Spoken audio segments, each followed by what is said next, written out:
मैं सर्वशक्तिमान परमात्मा के अस्तित्व को मानने से इनकार करता हूं। मैं नास्तिक इसलिए नहीं बना कि मैं अभिमानी हूं, पाखंडी या निरर्थक हूं। मैं ना तो किसी का अवतार हूं, ना ईश्वर का दूत, और ना ही खुद परमात्मा। मैं अपना जीवन एक मकसद के लिए न्योछावर करने जा रहा हूं, और इससे बड़ा आश्वासन भला क्या हो सकता है। ईश्वर में विश्वास रखने वाला एक हिंदू पुनर्जन्म में एक राजा बनने की आशा कर सकता है। एक मुसलमान या एक ईसाई को स्वर्ग में भोग विलास पाने की इच्छा हो सकती है। उसे अपने कष्ट और कुर्बानियों के बदले पुरस्कृत होने की कामना हो सकती है। लेकिन मुझे क्या आशा करनी चाहिए?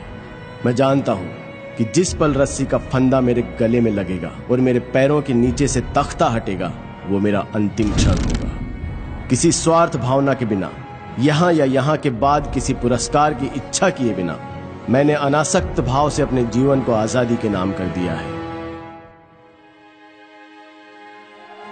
हमारे पूर्वजों को जरूर किसी सर्वशक्तिमान में आस्था रही होगी कि उस विश्वास के सच या उस परमात्मा के अस्तित्व को जो भी चुनौती देता है, उसे काफिर या पाखंडी कहा जाता है। चाहे उस व्यक्ति के तर्क इतने मजबूत क्यों ना हो कि उन्हें झुठलाना नामुमकिन हो, या उसकी आत्मा इतनी सशक्त क्यों ना हो कि उसे ईश्वर के प्रकोप का डर दिखाकर भी झुकाया नहीं जा सकता। और इसलिए ऐसे व्यक्ति को अभिमानी कहकर उसकी निंदा की जाती है।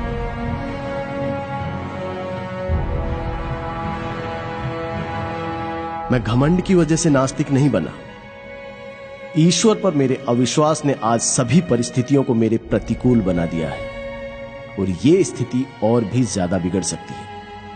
जरा सा अध्यात्म इस स्थिति को काव्यात्मक मोड़ दे सकता है। लेकिन अपने अंत से मिलने के लिए मैं कोई तर्क नहीं देना चाहता। मैं यथार्थवादी व्यक्ति हूं।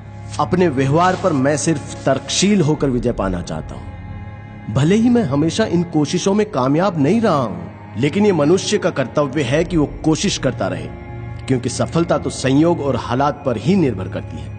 आगे बढ़ते रहने वाले प्रत्येक व्यक्ति के लिए जरूरी है कि वो पुरानी आस्था के सभी सिद्धांतों में दोष ढूंढे। उसे एक एक कर पुरानी मान्यताओं को चुनौती देनी चाहिए। उसे सभी बारीकियों को परखना और समझना चाहिए। अगर कठोर तर्क वितर्क के बाद वो किसी धारणा तक पहुंचता है, तो उसके विश्वास को सराहना चाहिए। उसके तर्कों को गलत या झूठा भी समझा जा सकता है, पर संभव है कि उसे सही ठहराया जाएगा, क्योंकि तर्क ही जीवन का मार्गदर्शक है। लेकिन विश्वास, बल्कि मुझे कहना चाहिए कि अंधविश्वास बहुत घातक है।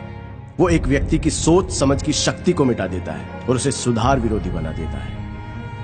जो भी व्यक्ति खुद को यथार्थवादी कहने का दावा करता है, उसे पुरानी मान्यताओं के सच को चुनौती देनी होगी, और यदि आस्था तर्क के प्रहार को सहन न कर पाए तो वो बिखर जाती है। यहां अंग्रेजों का शासन इसलिए नहीं है क्योंकि ईश्वर ऐसा चाहता है, बल्कि इसलिए है क्योंकि उनके पास ताकत है और हम में उसका विरोध करने का साहस नहीं है। अंग्रेज ईश्वर की मदद से हमें काबू में नहीं रख रहे हैं, बल्कि वो बंदूकों, गोलियों, पुलिस और सेना के सहारे ऐसा कर रहे हैं, और सबसे ज्यादा हमारी बेपरवाही की वजह से। मेरे एक दोस्त ने मुझसे प्रार्थना करने को कहा।